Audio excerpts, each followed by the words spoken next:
Vítajte u dnešného videa na kanále Spider Tibora. Dneska si spoločne rozoberieme top 4 crossovery alebo súboje, ktoré by ste určite na filmovom platne chceli vidieť, takže poďme na to.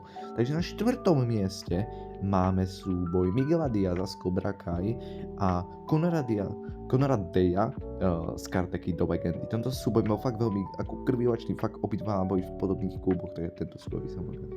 Na 3. mieste máme Hokaya a Green Arrowa. Tak tento súboj si myslím, že by asi 80% chcel asi vidieť najviac, pretože sú fakt ako výborný strelci zvuku, fakt veľmi rád by som tento súboj videl, si osobne myslím, že pri tomto súboji by rozhodovala fakt ako presnosť, fakt pretože obidva sú proste úžasní strelci zvuku a veľmi rád by som tento súboj videl.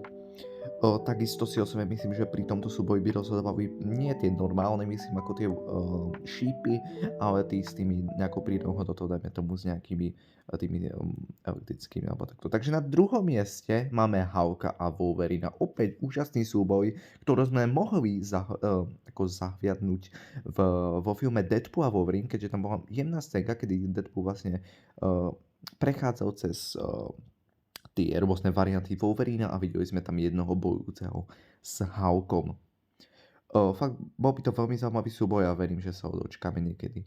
Na 1. mieste máme X-Men a Avengers. Fakt, veľký súboj, veľký event, ktorý si myslím, že ho z časti ho dostaneme vo filme Avengers Doomsday, pretože si myslím osobne, tak veľa ľudí, veľa aj ako filmových fanúšikov o tom špekuluje, že práve že na začiatku práve Avengers Doomsday sa tohto súboja dočkáme, pretože budú tam X-meni vlastne prídu vlastne do toho vesmíru, si budú myslieť, že sú ako nejakí záporáci alebo takto, tak si myslím, že tento súboj na začiatku Avengers Doomsday bude.